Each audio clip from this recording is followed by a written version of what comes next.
break out. You break out.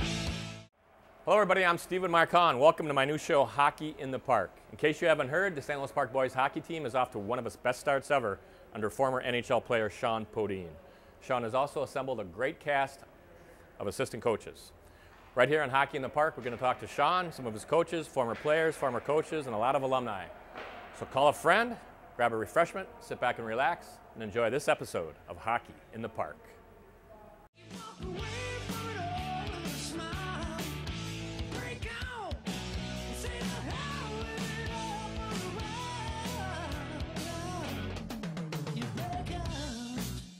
Hello everybody, welcome to Hockey in the Park. I'm your host, Stephen Hahn.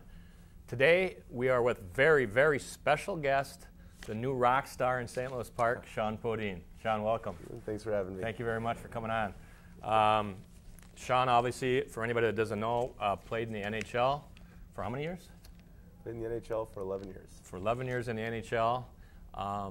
Let's talk a little bit first about like where you're from and growing up and all that, your hockey beginnings. Yeah, I was born and raised in Rochester, Minnesota. Okay. Grew up there just wanting to play high school hockey, like a lot of kids do it. Okay. My high school, John Marshall, and then moved on out of there. What year did you graduate? I graduated in 1986. 1986. Okay. And after I graduated, I had a scholarship to Division I school in San Diego, California. Really? No. United States International University Soaring Seagulls. In San Diego, you don't get many hockey people in San Diego. No, that's a baseball town. I played baseball at San Diego State. So. Great. That's a great college, by Right. the way. Yeah. So how does that come about? Did somebody just saw you? Or? The old coach that used to be here from Minnesota, Brad Buteau, Okay. saw me play and didn't really have any offers around the area or anything like that, and wanted to play D1 hockey, and went out and tried it, and realized about a month into it that I was going to find a lot more trouble out there than I was climbing the hockey ladders. So I came back after the first quarter and attended Duluth, Minnesota while playing junior A hockey down in Rochester, my hometown. They used to have a junior A team. Okay. So finished the year out there, and the next year, after you have to sit out a year when you transfer. Oh, that's right. You got to sit out a year. So during that year, you just played? I played for the junior team, and then the next season, I just waited till I was eligible, and was very lucky and fortunate. Got on with the team, and just for the next couple of years, just a fourth liner, ham and egger kind of player. Fourth line at UMD. At UMD, and then had a pretty good senior year, and after that, I moved on to the minor leagues. I was drafted by Edmonton, so went out to the east coast of Edmonton. I'm east coast of Canada, out in Nova Scotia. Okay. Spent 2.5 years there. Got lucky again. Got called up, and it stuck there. And I was there for 11 years after that. So who was your first NHL team? Edmonton Oilers. You were with Edmonton for how many years? I was in the minors for 2.5, and then up in the NHL for a year and a half. Okay. First NHL team was what? NHL. Yeah, the NHL team. Edmonton. Edmonton. Okay. Yeah. So just real quick, explain your first game. I mean, is it just unbelievable butterflies, or are you just like, how is it like? It's funny. People, when I took this gig, they're like, "You gonna be nervous the first game?" I was just trying to say, "Hey, I've been really nervous before, and this might not be as nerve-wracking coming back to high school." But the first game, I'd never been so nervous. I felt like my chest was just filled, and first shift, I tried to cross over, and I fell on my face in front of my coach and bench and changed after 3 seconds. Oh, for real? Embarrassed. Yeah. You changed after 3 seconds of being on the ice? Coach came down and asked me, you okay down there? But I still remember like it was yesterday, end of the first period, puck came around. I was the high forward, deep pinched. I backed him up, took the puck off the wall, slap shot, went in the top shelf with like 0.6 seconds left in the period. For real? So you scored on your first period, first shot. First period, first shot. And it was my God. It was like the weight of the world went off my went off me, and then I could just start playing hockey. Wow. So yeah, it was cool. It was a fun start. Okay, so you played with Edmonton for how many years? Year and a half. Year and a half. Then what? Then I was a free agent, and I went out to Philadelphia for almost 5 years. Okay. Then I went to Colorado for 4 years, and then ended up in St. Louis for 1. Okay. So you won the Cup with Colorado, right? Yes. Okay, real quick, what was that like? I mean, that had to be nuts. It was. I answered the same way. It was great when it was over. Oh, really? It was a grind. It was. I think that season I ended up playing something like 107, 110 games, and we had a team with a lot of high expectations. So every night was showing up to win. And I think at the end of the year, I think we had 9 losses in 84 games or 82 games, and so every night was just a grind to win, and then when it was over, it was just more of a feeling of we did it, Right. more than the jubilancy that would come with it. Right. It was just like, wow, that took a lot, and it was well worth it. Who, just out of curiosity, did you ever play against like any superstars like Gretzky, Lemieux, any of those guys? It was nice in my time in Philadelphia. It was back in the day when you would have a defensive line always play against the best line on another team. Okay, that's right. So like when New York would come into town, I'd always get Gretzky's line. Okay. Would you actually play right against him? Right against him. So if he was playing center, you would play center? Yep, we would switch off, or if I had Lemieux, Wow. we'd have Mayor Lemieux come in, or Mark Messier, or any Mike Modano. So night in, night out, Wow. you're playing against the best players in the world. Wow. And your job is to somehow try to stop them. So you were more of like a defensive, totally ham and defensive egg guy. forward, yeah. Okay, wow. So you got, I mean, in a way, that's kind of rewarding because you got to play against those guys. Well, some nights it wasn't so rewarding. right. So I'm Be guessing honest. so basically your job was to probably not score a lot of goals, just Yep. keep them from scoring goals. Basically, Wow, yes. That's cool. Okay. So after you, how does it work? You're playing in the NHL. Do you kind of retire on your own? Do you just say, I'm done? Did they come to you and say, look, how does that work? For people that, that don't know about hockey, how does that work? It's for me, I was definitely on my way out. I was 35, getting older, slower. The game was passing me by. Okay. And I had a couple offers to come in, and they have things called one-way contracts where you make your NHL salary no matter what. Then they have two-way where you get a lot of money in the NHL and not so much in the minors. Okay. And so I had a couple offers at the end of my year, and I just wasn't ready to go back. I was burnt out, and Okay. me and the family picked up and went over to Sweden for 2 years and Japan for a year to go kind of play travel the over world there. and play a little bit of hockey over there also. Okay. So that's how we decided to kind of wrap up our pro career. Okay. So what they just say to you, this is what we're offering, to kind of take it or leave it? Yeah, and there's a lot of, at that point in my career, there was a lot of no thank yous. No, so you were coming to them and they're saying no thank you? Yeah, and, Okay. I didn't really push too hard because I got to be honest, I was were kind of feeling I was it. done. You Yeah, were I knew it was time. Okay. So then what happens after that? How do you come to be, I know you live in St. Louis Park now. Yep. How does it come where you decide to live in St. Louis Park? How does that happen? Well, we looked all over for houses, and like most people, we started looking out in the outer ring suburbs, and in St. Louis Park, and Okay. just came down to the fact that we were living in Minneapolis, right over on Dean Parkway. That we liked the proximity to St. Louis Park, loved the location. Schooling was the #1 priority for Okay. us, and the So you schools- researched it and Oh found out yeah, that that the was the schools- main thing we researched. Schooling, because you have a, 8 and a 5-year-old. okay, Sean has an No. 8 and a 5-year-old. Anna and Junior. About two girl boys? and a boy. Okay, girl and a boy. Yep. So Sean's main concern, it sounds like, was getting a good school, and you researched St. Louis Park. And Sounded like a good school. Yep, and I looked at some of the other high schools and the size of them, and I was really uncomfortable with the size of some of the outer ring suburbs. For example, like? Wayzata, Eden Okay. Prairie, and things out in that area. You didn't like the- I didn't like the Like the vastness. large, right. I You wanted more of a small. intimate experience for my kids. And, Okay. you come to St. Louis Park, and then we looked at the sports programs, and kids that come here, they have a chance to play 1, 2, 3, Right. up to 4 sports. Sure. And that's just a great all-around athletic experience. And so it just kind of fit the mold of what we were looking for. Okay. So you moved to St. Louis Park, then what? Then you start coaching in the Bantams, or how does that work? No, it's funny. I came in and I met Timmy Donahue, and Okay. Timmy and I hit it off right away. Okay. And Timmy had been doing the summer programs for a while, and he came to a summer where he just wasn't ready to do it anymore. And so I said, if you don't mind, I'll step in, and took it over, and we had about, I think the first year we had 42 kids enroll. We had like 42. 12 squirts, 12 peewees. Is that good or bad? For the people that don't know about It's hockey. not real good. Okay, so most programs have what, maybe 100? Well, in the summer programs, you're trying to get 20, 30 kids of each level. Yeah. And so, to give you an example, the first year we did, we had 42, and last year we had something like 327. Oh my God. From Minneapolis, from Okay. St. Louis Park, from Hopkins, from around the area. So Okay. it's built into something where these kids are coming from all Right. over our area and getting to meet kids from other programs, and so it's been a lot of fun doing that. And that's how I got my start into St. Louis Park. Okay, so then I would say you started knowing people, meeting people, Yeah. and then how did it come about? The big question is, how does it come about? This is, by the way, everybody, in case you didn't know, this is Sean's first year of coaching the high school team. How does that come about then? How does it come about that you coach? Well, I was helping out with the mites because my daughter was coming up through there, and Timmy was getting to a point where he was ready to step aside and spend more time with his kids. Okay. He had been here at that point 15, 16 years, Right. and I just wasn't ready yet, and so he decided to stay for a little bit, and then when he said, Sean, I'm done, I was kind of at the point where both my kids were in hockey. Okay. It'd be kind of neat to see their dad as a coach, get them Sure. to games, get them involved in the community, Sure.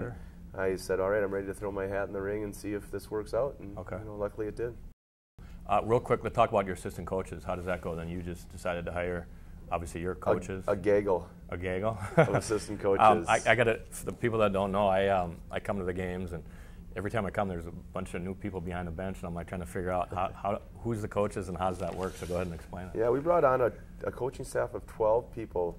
I brought on some guys that had NHL professional experience that I had played with and met. Okay. And I brought in a handful of guys from the association here to kind of tie together the high school with the kids growing up in St. Louis Park to show them and educate them that they've got a great option to stay right out here at home as they come up through our association and come right into the high school and have a great athletic experience, we think.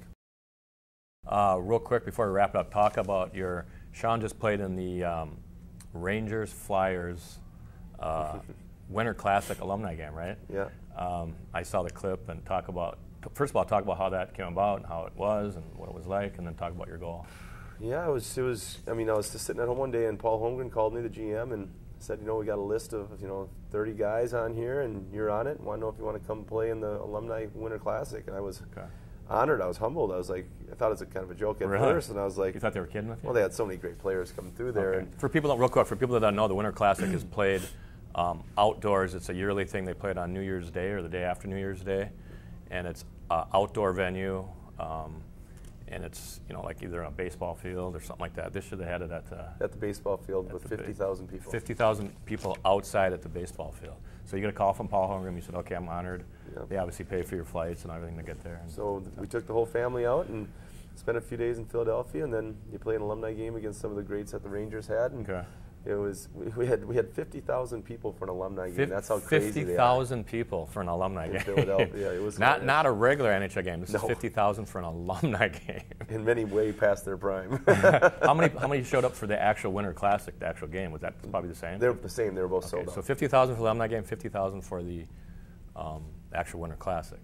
So, real quick, who played on the Flyers? Some of the big names. They have a lot of guys that come from there when they won Stanley Cups back in '77 and '78. So you had the Bobby Clarks, the Reggie Leaches, the Billy Barbers, Watsons, Bernie Perrant, the greatest goaltender ever played there. Right. And then you had some from our areas like the Eric Lindrosses, John LeClaire's, things like that. And so it was different guys from different eras, and it was really fun to be there and around it. Cool. All right. Real quick, let's talk about the team real quick. You guys are what, 8-2? Yes. For those that haven't followed park hockey yet, they're 8-2. They just won last night over Rogers. Now, didn't Rogers just win the Schwann's Cup? Yes, the Bronze Division. Yes. Okay. Rogers just won the Bronze Division in the Schwann's Cup, and St. Louis Park won last night in overtime 6-5.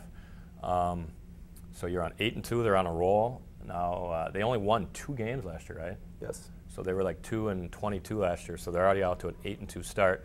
I want to make sure I tell everybody that you got to come out to some games. It's great entertainment. I mean, these kids play hard. They obviously don't get paid. They're playing for scholarships. Great energy in the building. Your next home game is January 26th at the Rec Center here. 7 o'clock is the varsity, 5 is the JV. And then February 4th here at the Rec Center against Irondale. 7 o'clock is the varsity, 5 o'clock is the JV. I want to really encourage everybody to come out and watch games. Bring a date, bring your family, bring your kids. Great energy, great hockey, great enthusiasm. Real quick, so let's talk about the team real quick.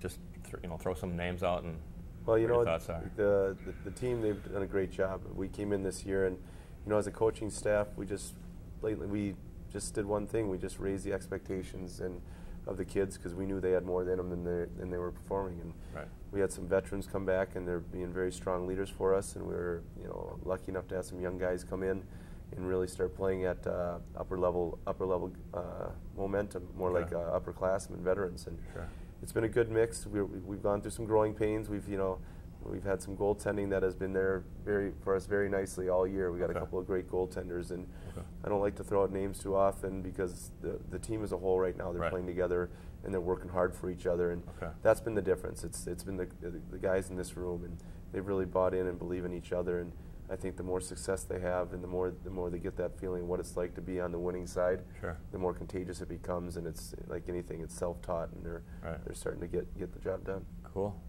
Okay, so as long as we're here, I got to pick your brain one more time. Obviously, Shjon's a great coach, former NHL player. I've been trying to do this hockey move forever. They call it the Michigan.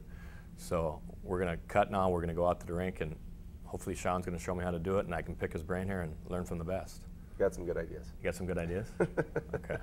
Hey everybody, thank you for watching Hockey in the Park. I'm back with Coach Shjon Podein, head coach at St. Louis Park. We know Sean's a great player. We know he's a great coach. I have this opportunity to pick his brain a little bit. So Sean, I've been trying this hockey move that I think they call it the Michigan, and for the life of me, I can't do it. So I have this chance to talk with you today and get some instructions. So I'll show you. I can't do it. I'm just flopping it. I just have no idea. What can I do? Well, we have to bring it down to the science of the pressure, the torque, and the flexion. Okay. Putting the right flexion on the right angle of the puck on the back, where you can lift the puck off the top, spin the wrist, lift it up, and have it sit like a nice little cookie on the top of your stick. Did you guys get that?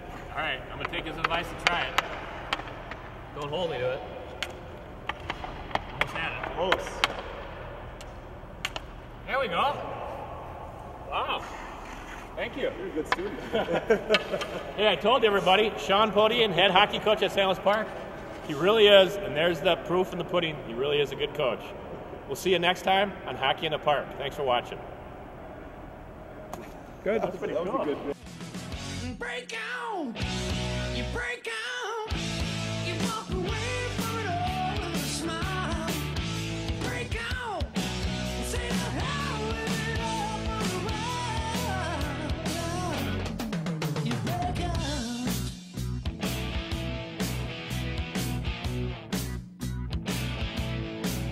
I've seen the schoolyard. I've watched the clock just like anyone else.